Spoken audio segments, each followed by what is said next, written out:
Canadians know this is a question The people have spoken, those lips say when they say everybody going of right or wrong. batshit crazy.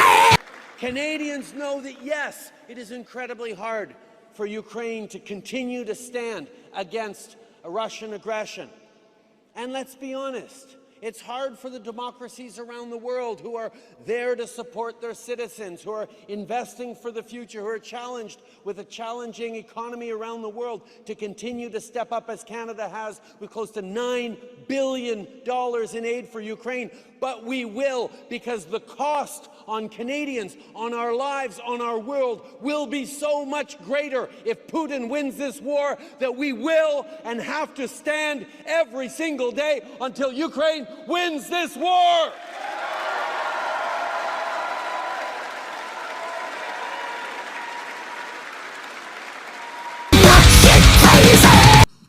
History will judge us on how we defend democratic values.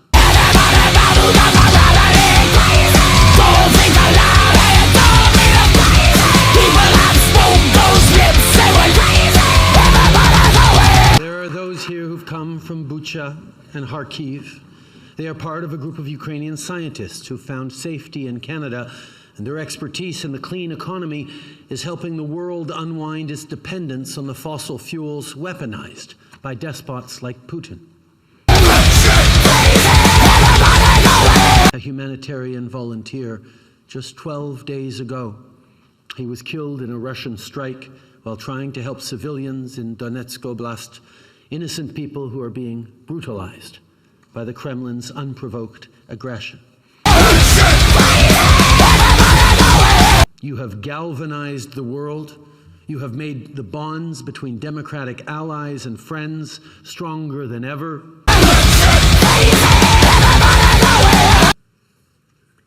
We have here in the chamber today Ukrainian Canadian world veteran from the Second World War who fought the Ukrainian independence against the Russians.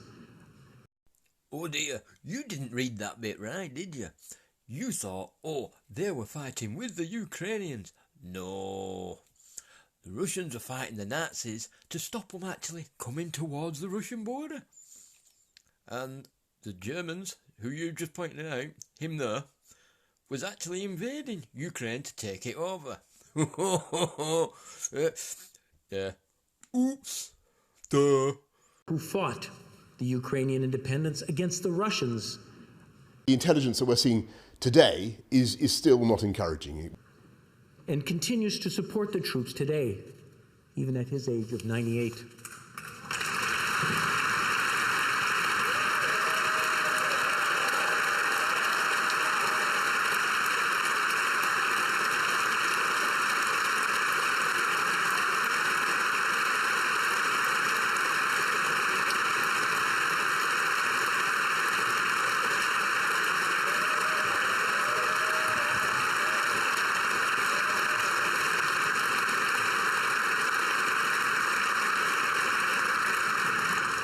His name is Yaroslav Hunka.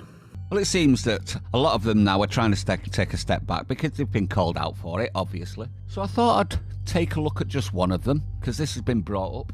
And this is what ties in with the honk honk. Remember the truckers' protest? Well, you may not remember the names that they were being called, for no other reason than they were opposing the narrative.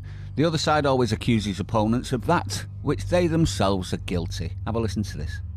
How much vitriol do we have to see of honk honk, which is an acronym for Hail Hitler, do we need to see by these protesters on social media? You hear that? Honk honk is code for Hail Hitler.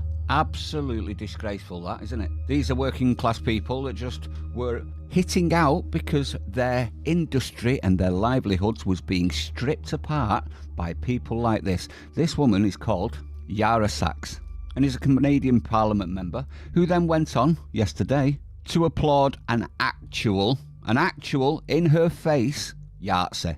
What an absolute disgrace of a woman. Now, obviously, she's not come out and denied any of this yet, but I guarantee every single person in that building will be saying along the lines of, "We didn't know," where I found out very, very easily, just by looking up his name. Now, this has backfired hugely on them, isn't it? Hasn't it, in the Parliament in Canada?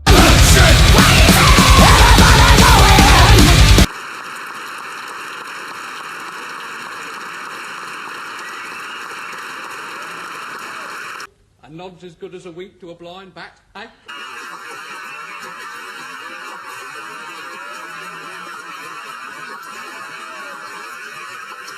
You trying to sell something? Selling!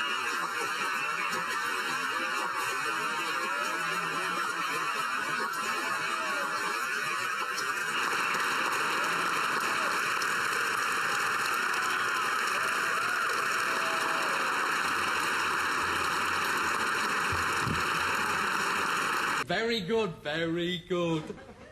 Oh, wicked, you're wicked, eh? Know what I mean, nudge, nudge. But yeah, there's his hand, and he still can't put, because if you watch his pinky, it's right down here with his fingers spread out.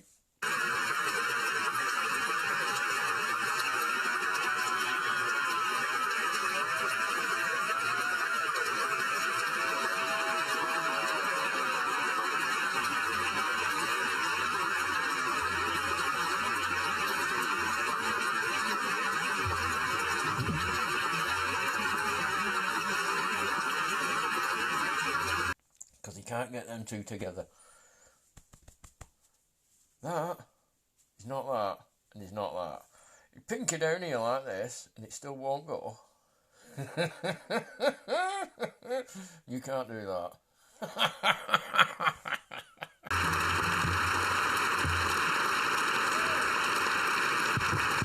Know what I mean? Nudge, nudge. Say no more.